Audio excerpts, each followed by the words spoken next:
Football.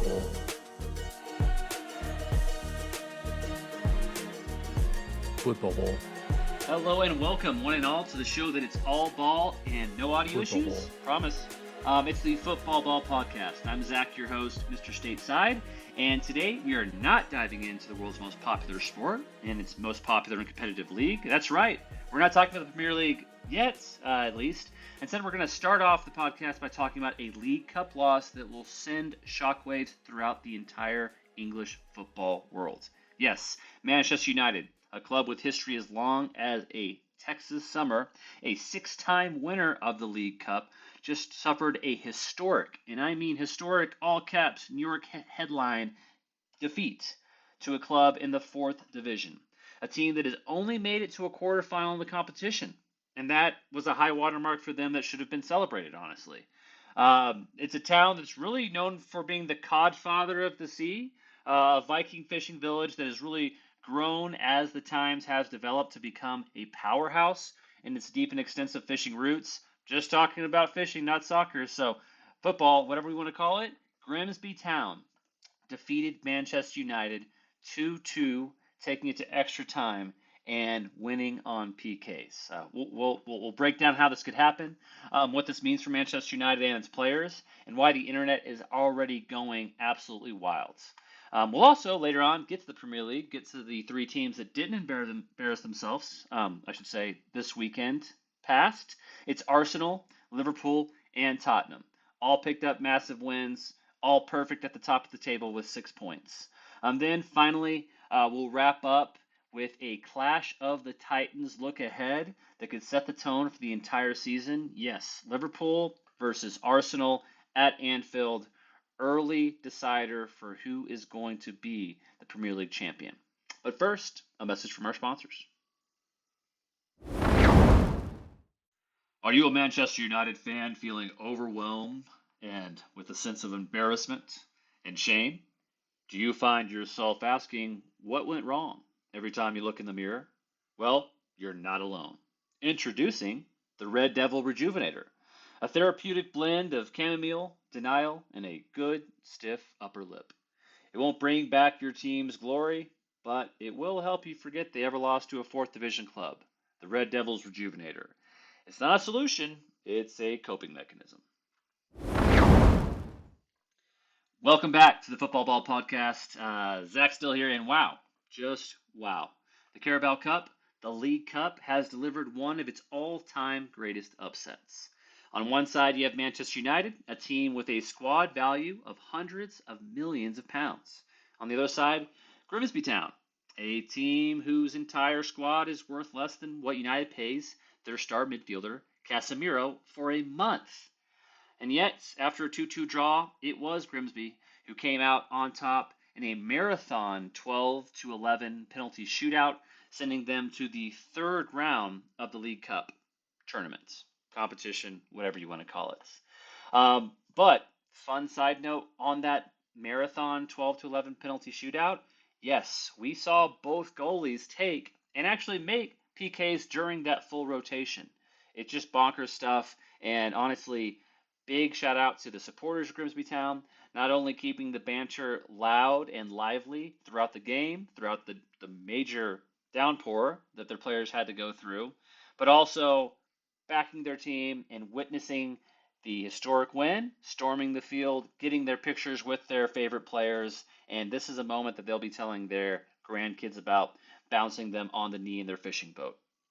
The fallout, though, for Manchester United, it's going to be massive. This is a team that finished a dismal 15th place last season, not qualifying, obviously, for any European competitions. This was just one of the really three competitions they were going to be in, with the FA Cup and the Premier League being the other two. So they've already been eliminated from one. Manchester United fans may say, hey, that's just more focus on qualifying for Europe, but not going to qualify for Europe if you can't beat a fourth division team. So this is just an embarrassing time period for a very proud fan base. And it's also a sign of a deeper problem. Its manager, Amorim, Ruben Amorim, is he already fired at the publication of this podcast? Unsure. All of his predecessors would have been fired for this in an instant, no doubts. Is this a wake-up call for the team that they needed? Or is this really just another nail in the coffin? A team that is disjointed, desperate, right? And moving forward into the Premier League is not going to, I believe, look back on this as a motivator, but more maybe as a sign of things to come, unless they really, really focus down and probably get a better goalkeeper than what they have.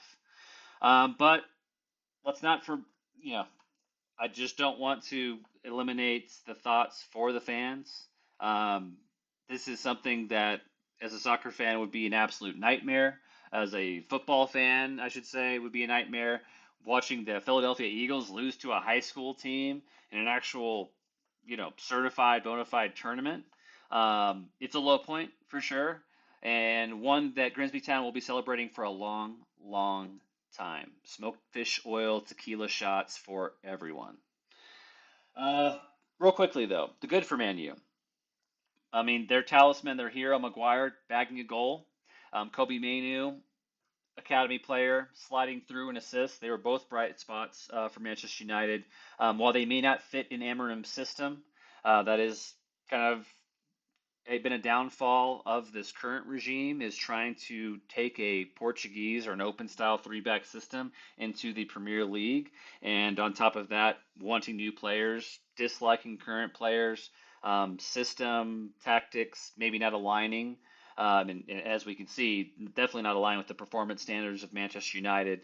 Uh, we really would like to see this manager lean into the players that are actually showing performances.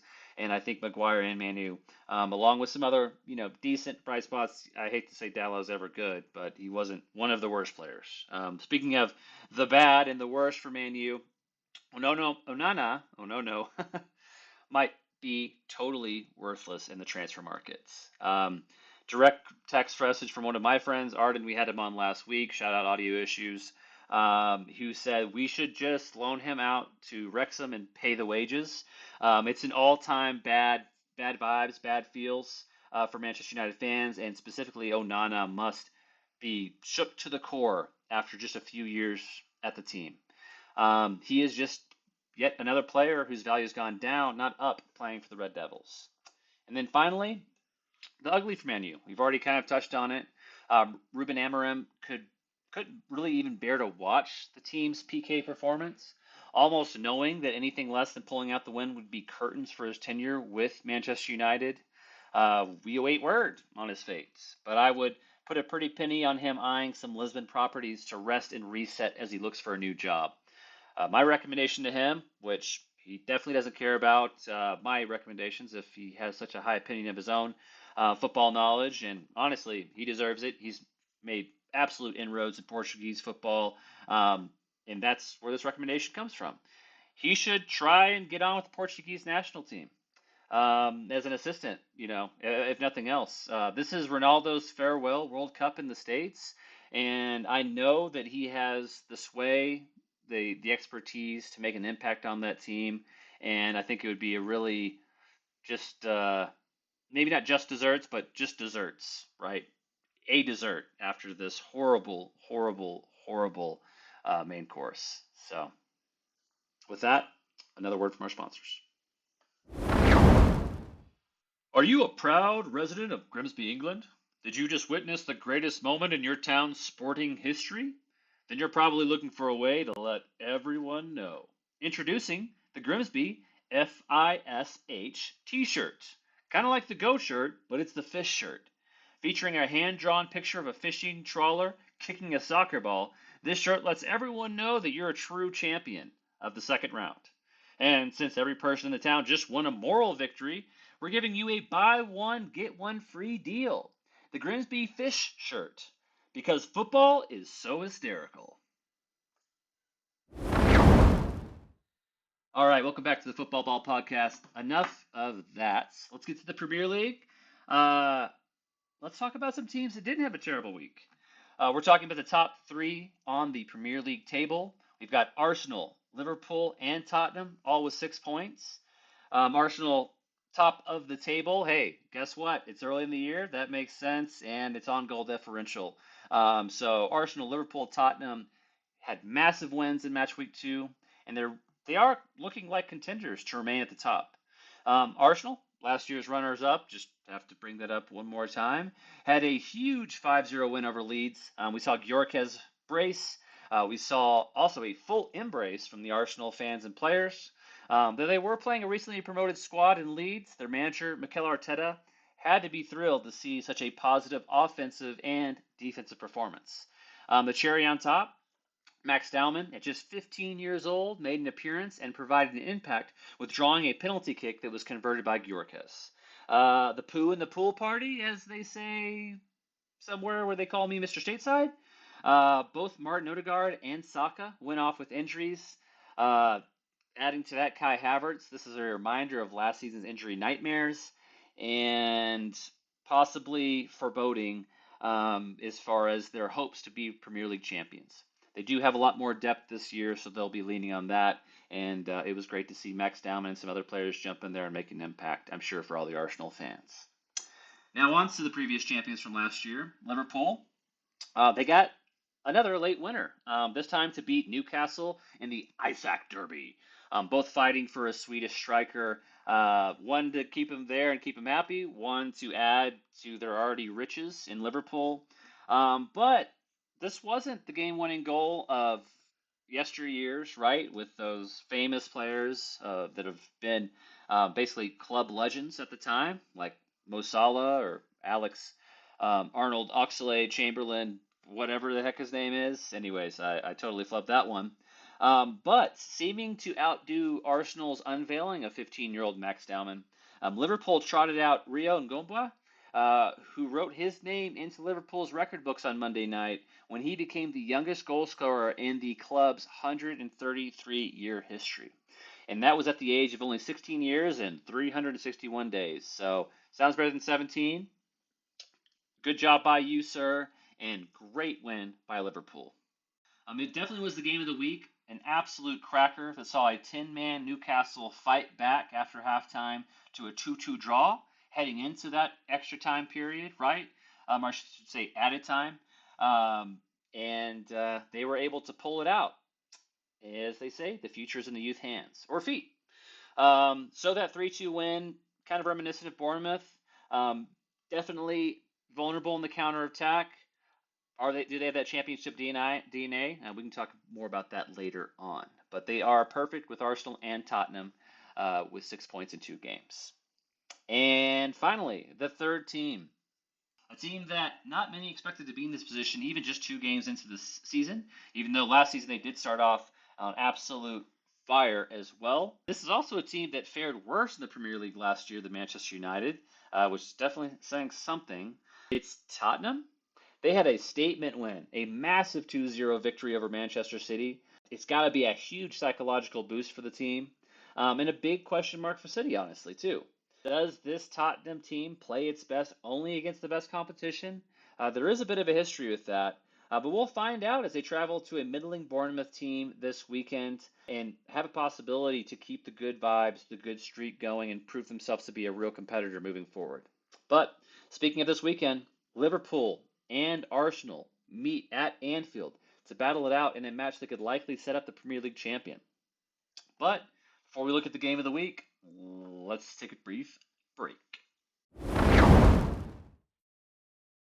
Are you a fan of a North London team that always finishes in the top 4 but never wins anything? Do you find yourself saying, "This is our year," every single season, only to be disappointed? Well, you're not alone. Introducing North London Lowdown, a meditation app that helps you find inner peace in a world of consistent disappointment. Featuring soothing sounds of the stadium announcer saying, "Second place," and "Queens of Europe," along with guided meditation to help you let go of all hope. North London Lowdown. It's a new year, but the same old Arsenal and Tottenham, probably. All right, welcome back to the Football Ball Podcast. Let's talk about the biggest game of the weekend coming up. We have a clash of the Titans as Liverpool takes on Arsenal at Anfield.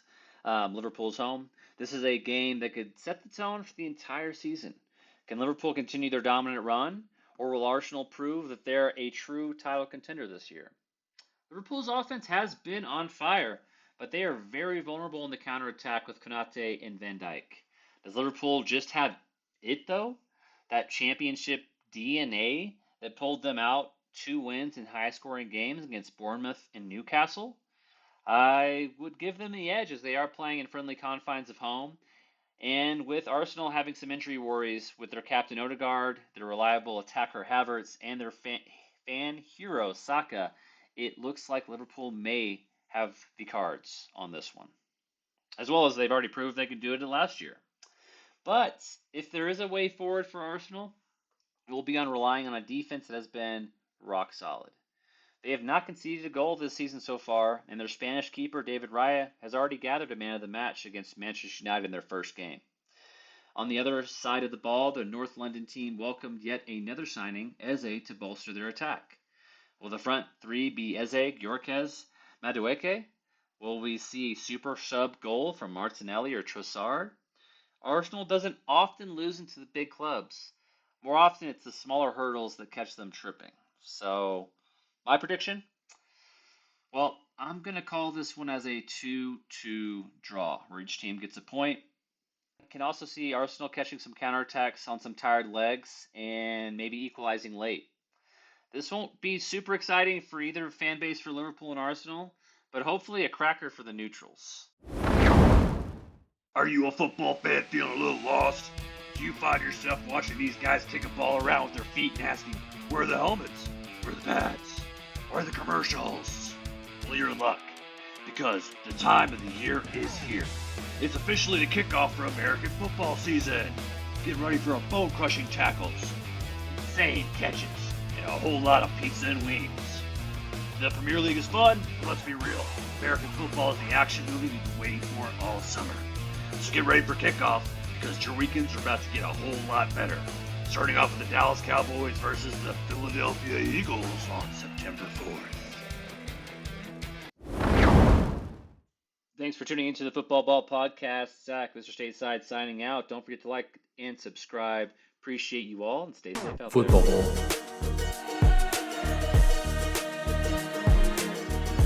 Football Ball. Football Ball.